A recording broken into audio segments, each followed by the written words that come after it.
Kasi di ba, ano siya nung umpisa, maliit pa lang siya hanggang sa nilagyan nga ng yeast, yung pinakita natin nakaraan, si Jesus Christ, yung yeast, kasi siya yung nangangaral, siya yung nagpapaalsa doon sa masa. So parang ganun yun, pinakikita na hindi mamamatay itong iglesia na ito maging yung kanyang salita. Dahil hanggang sa paglipas ng panahon, aalsa yan, dadami yan. Kasi ang gusto ng Diyos, ma-Christianize lahat yung buong mundo. Kung mapapansin po natin yung Israel nung una, nananalo yan sa laban, di ba? Dahil ipinakikilala nila na sa pamamagitan ng Diyos na lumikha ng langit at lupa na sinasamba nila, lumalaban yun sa ibang Diyos. Natatandaan nyo yung tatlong itinapon dun sa pugon. Si Haring Nebuchadnezzar. Nung lumubog yung barko, si Jonas, sabi ng mga tao, nung umalis tayo doon sa Tarshish, ang init-init. Pagdating dito sa laot, niyuyug-yug yung barko. Nung magtanungan, isa-isa, nakita si Jonas natutulog dun sa ilalim ng barko, ginising. At sa mga ganitong panahon ba naman, natutulog ka pa? Tumawag ka sa Diyos mo. Ganun. Lahat tumawag dun sa Diyos nila. Nung magtanungan, taga saan ka, anong trabaho mo? Nung malaban ng mga tao na si Jonas ay Hebreo, na parte ng Israel, natakot sila. So ipinakikita doon, alam ng buong mundo ang may kinalaman dyan sa kasaysayan ni Jesus Christ. Kaya pinakikita dito yung pag-alsa o pagdami. Ano po? Jesus teaching in parables as a fulfillment of prophecy. All these things Jesus spoke to the multitude in parables, and without a parable he did not speak to them, that it might be fulfilled which was spoken by the prophet. The point of the parables is completely different. The parable of the soil shows how men receive and respond to the word of God. Yun lang po ang pinakikita doon, kung paano sila nagre-response. The parable of the tares of the field shows how God will divide his true people from false believers at the end times. More parables about the kingdom. Ito naman ay sa treasure naman. So, ang kahulugan ay natatagong kayamanan sa field. Walang iba kundi yung kayamanan sa mundo, yung field, yung word God. Ano ba? Jesus tells full short parables about the kingdom of heaven. In each, he shows the immeasurable value and worth of finding the kingdom. Again, the kingdom of heaven is like treasure hidden in a field. Yun daw, salita ng Diyos ay nasa mundo, na dapat makita ng mga tao at pahalagahan. Which a man found and hid, and for joy over it he goes and sells all that he has and buys that field.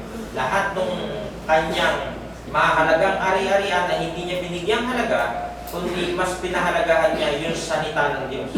Yun lang po yung ipinakikita doon. Isang napakahalagang kayamanan sa Kristyanismo, ang salita ng Diyos na inihahalin tulad sa isang kayamanang natatago. Mapalad ka kapag ikaw ay nakaalam ng salita ng Diyos. Dahil hindi naman lahat ay nakakaalam nito. Yung iba nga ay nakamatayan na, hindi naman kilala si Jesus Christ. So yan ay isa ng kayamanan. Huwag mo na yung iwanan pag nalaman mo yung salita. Ganon din dito sa mahalagang perlas. Ganon din ang tinutukoy. Kahit sinong tao ang makatagpo niyan, iyak papahalagahan niya. Yung pearl na yun din yung word of God. Ano po? Iisa nga lang ayon sa context kaya hindi kailangang i-interpret ng over. Again, the kingdom of heaven is like a merchant seeking beautiful pearls, who when he had found one pearl of great price, went and sold all that he had and bought it. Inihahalin tulad din sa mahalagang perlas ng salita ng Diyos. Once na matagpuan ng isang believer ay hindi na niya ipagpapalit sa ibang bagay dahil alam niya ang halaga nito. Ayon dun sa pagpapaliwanag ng ating Panginoong Hesus na ang mga talinghagang ito ay itinutulad. Kaya paghahalin tulad. The kingdom of heaven is light.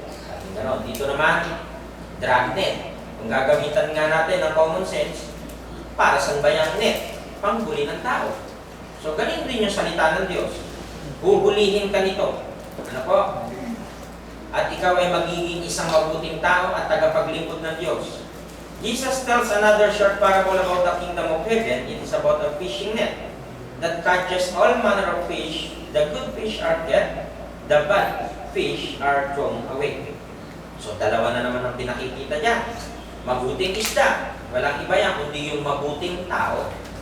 At masamang isda na walang pakinabang o walang kwenta, yan yung tao masama. Bakit gano'n ang interpretasyon? Kasi nga, ayon dun sa parable na binasa natin, nung mahuli nung mamamalakaya yung isda, syempre kung nakita mong walang pakinabang, ibabalik mo sa dagat o itatapon. Sa madaling salita, pinaghihiwa-hiwalay. So ganun din sa mga nakapakinig ng salita ng Diyos. Ano po? Good or bad? The drag net in Jesus' parable caught fish of every kind. Once the net was full, the fishermen went to shore and they threw it back up on the beach to see what they had caught. But threw the bad away. So it will be at the end of the age. Sabi nun sa talata, ganito din daw sa katapusan ng mundo. The angels will come forth, separate the wicked from among the just and cast them into the furnace of fire. There will be wailing and gnashing of teeth. So ayon dun sa binabasa natin, ganon din ang mangyayari sa katapusan, magkakaroon din ng paghihiwalay, katapusan ng mundo. So it will be at the end of the age, there will be both the wicked and the just until the end of the age, as also demonstrated in the previous parable of the wheat and the tares. Diba ganun din yung pinakikita, believer and unbeliever. At that time, the angels will come forth and assist the king in the work of judgment, sending some into the furnace of fire for final judgment. So ito yung tinutukoy. Ano po?